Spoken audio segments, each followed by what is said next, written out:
네, 오늘 이렇게 가천대학교 와가지고 또 많은 학생들과 대화를 나누고 하니까 이번 선거에 대한 관심이 높아지고 있는 것을 느끼게 되었습니다. 그리고 무엇보다도 또다시 한번 일자리 문제, 취업 문제 이야기 많이 들었고, 특히 문과 계열 학생들 이야기할 때 직업에 대한 고민들 많아 보였습니다. 그래서 그 부분 또 정책에 반영할 수 있도록 계속 노력하겠습니다. 그리고 많은 분들이 궁금해하시겠지만 안철수 우리 대표님이 오셔가지고 이렇게 저한테 사실상의 조언 또는 본인의 경험담을 이제 많이 얘기해 주신 것 같아요. 아까 제가 농담 삼아 얘기했지만 단일화하면 안철수 아닙니까? 그렇기 때문에 그런 아젠다에 있어서 본인의 경험을 얘기해 주시는 것 같은데 뭐 굉장히 경험을 공유하는 차원에서 말씀이셨다. 그래서 어떤 이렇게 해야 된다 저렇게 해야 된다는 말씀의 취지는 아니었다라고 이해하시면 될 것 같고요.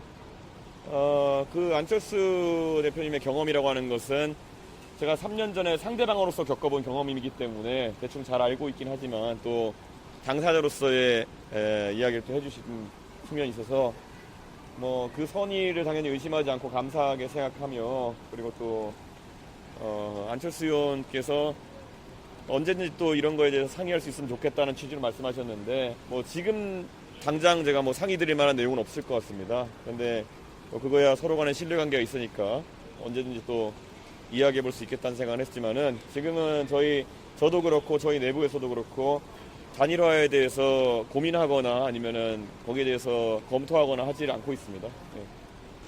혹시 질문 있으시면. 네. 아까 안철수 의원님께 질문을 드렸는데 네. 그 단일화에 대한 혹시 구체적인 방법론에 대해서도 안철수 의원님이 조언을 하셨냐 물었더니 네.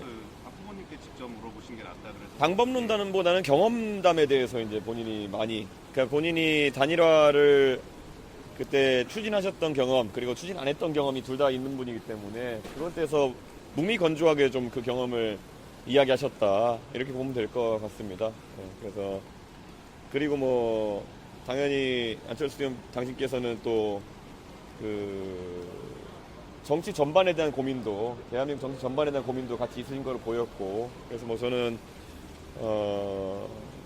그거야말로 앞으로 어떤 상황에서든 고민을 공유할 수 있는 그런 대상으로 아마 저희를 또 생각하는 게 아닌가 그런 생각합니다. 예. 혹시 질문?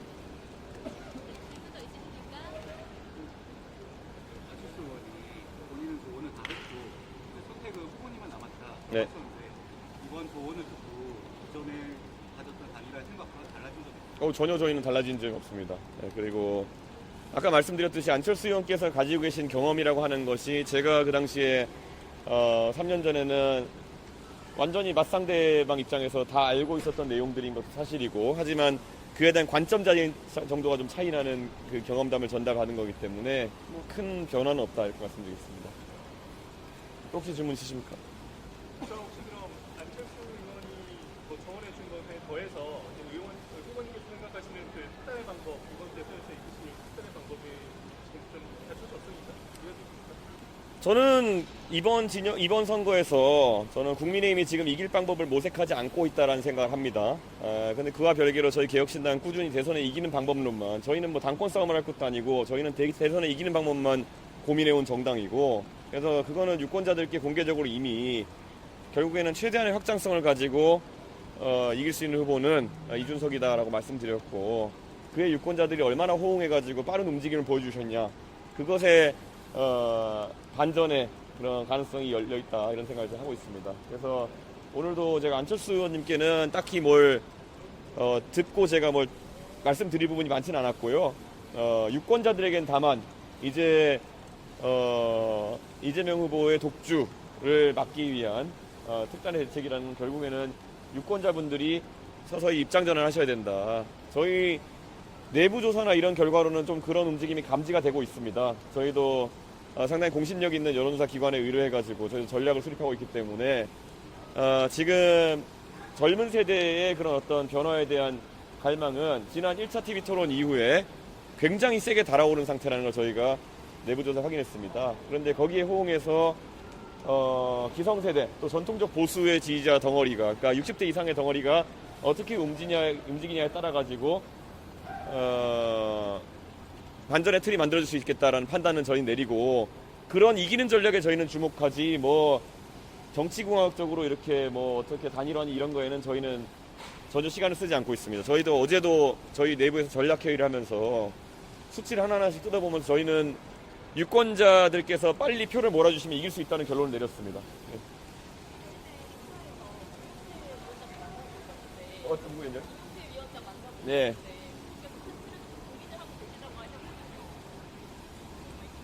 김용태 위원장이 제가 고민하고 있다고 말했다고요? 더 혼나야겠네요, 진짜 이거 진짜. 제가 어제 반농담적으로 김용태 위원장이랑 저랑 워낙 친하다 보니까 자꾸 그럼 혼내준다 이런 얘기를 농담 삼아 했는데 오늘 김용태 위원장을 만나가지고 또 우리 만나면 늘상 하는 통상적인 대화를 했고 김용태 위원장이 저한테 형님 내심으로는 단일화 고민하고 계신 거 아니에요? 라고 제가 그냥 워딩 그대로 옮겨드릴게요. 제가 그래서 아닌데 이랬습니다. 예. 이게 진짜 따옴표 그대로 쓰셔도 됩니다. 그러니까. 예, 그냥. 예. 자기가 이제 정치로는 선배지만 당에 오시면 잘 보시겠다 이런 이야기 의원님께 했다고 했는데 예, 그런 말씀 하셨습니다. 근데 뭐 그거야 뭐 안철수 의원님이 격식을 갖추기 위해서 해주신 말씀이지만은 뭐 저도 사실 누차 얘기한 것처럼 대선 경로에서도 그렇고 안철수 의원님과 정치개혁이라든지 아니면은 과학기술진흥에 있어가지고는 언제든지 힘을 합쳐서 같이 일해볼 생각이 있지만 지금은 서로가 속한 당이 다르고 지금은 그렇게 할 수 없는 상황이기 때문에 안철수 의원님께서 그런 제안을 하시는 것은 감사하게 들으면서도 뭐 실질적인 그런 움직임이 있을 수 없는 상황이다 이렇게 말씀드립니다. 네. 네. 단일화 안 하신다는 얘기는 100번은 더 하실 것 같은데요. 네. 국민의힘에서 다시 좀 이야기가 나오지 않도록 할 방법은 뭐 사실 저희는 이 단일화 논의가 반복되는 것 때문에 사실 표심의 집결에 상당한 장애를 지금 입고 있습니다. 그렇기 때문에 상징적인 의미로 손해배상을 청구할 수는 있겠지만은 그게 뭐 선거에 의미 있는 행동 아닐 거고 저희가 이게 자꾸 이제 정치 과정에 대해 가지고 대중들이 약간 잘 모르시는 부분이 이게 뭐 돈이 자꾸 나간다 이런 얘기를 하시는 분도 있고 한데 선거를 치르다 보면은 선거에 들어가는 비용은 보통 선거운동 기간이 시작되기 전에 다 지불을 마칩니다. 그렇기 때문에 뭐 금전적인 문제 때문에 단일화를 할 것이라느니 아니면은 뭐 이준석이가 뭐 한 자리 받고 할 거라느니 이런 가설이나 동기 자체가 저희는 다 그냥 부정하겠습니다. 왜냐면 그게 실제가 아니고 한편으로는 이준석을 포섭하기 위한 뭐 여러 가지 행동들이 제가 탈당해서 창당하기 전에도 있었지만 제가 거기에 응하지 않고 창당한 것은 잘 알고 계실 겁니다. 그래서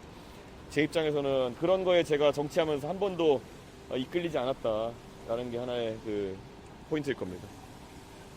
네. 네.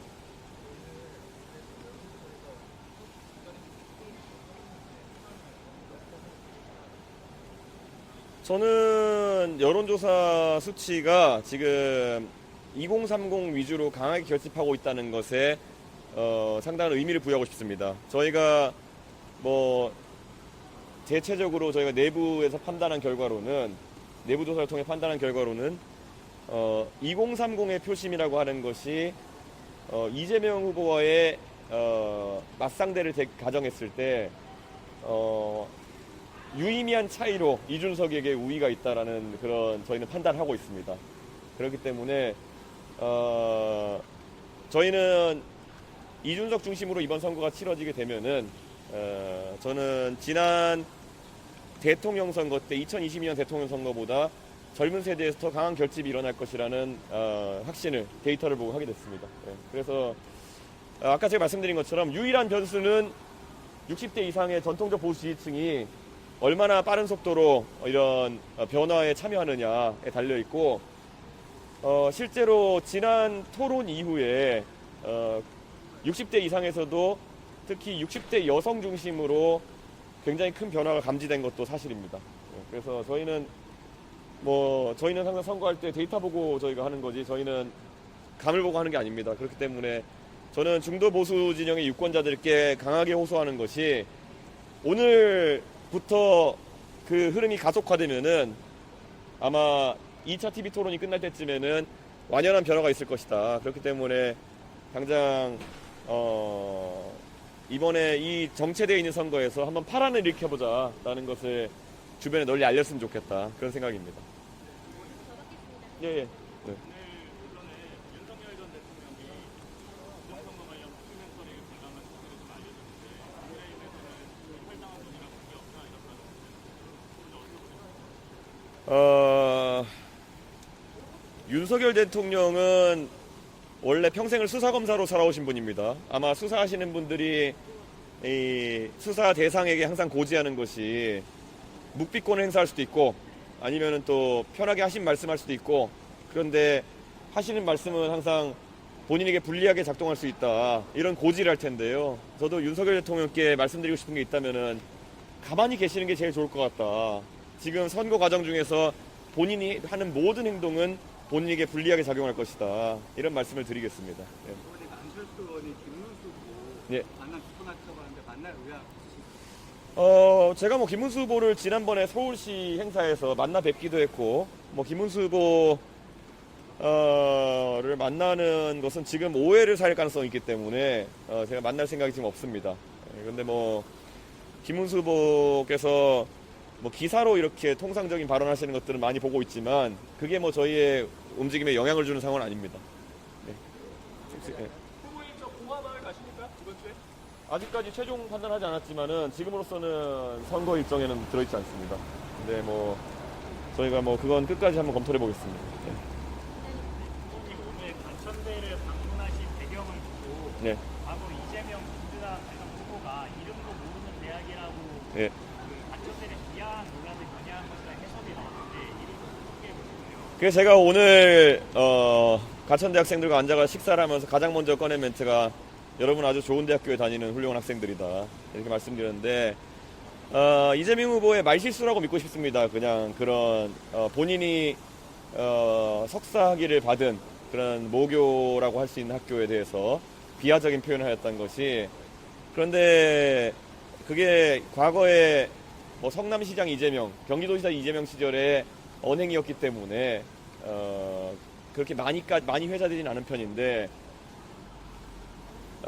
대통령이 되었을 때 그런 분열적인 어휘를 사용하거나 비하적인 어휘를 사용하는 것은 큰 문제가 될 수 있다. 예전에 이재명 후보가 선거 과정에서 유권자에게 대해서 이찍이니 뭐 이런 말을 하면서 또 이슈화가 된 적이 있거든요.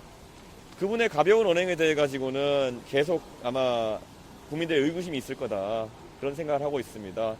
제 눈에는 가천대학교 학생분들이 다 훌륭한 학생으로 보이고, 특히 가천대학교 저희가 고속도로 타고 오면 항상 옆에서, 오늘도 제가 첫 질문이 저기 저 멋진 건물은 뭐냐 이렇게 물어봤을 정도로 저도 항상 꼭 와보고 싶었고 관심 많은 학교인데, 오늘 정말 학생들의 수준 높은 질문에 감탄했고, 무엇보다도 굉장히 이런 적극적인 의사표시를 하는 그런 학생들이 많아가지고 저는 가천대에 대해서 굉장히 긍정적인 인상을 더해가지고 오늘 가게 됐습니다. 예. 네, 감사합니다.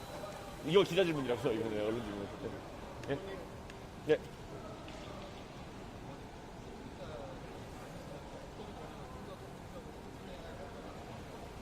잠깐만 안 들려요.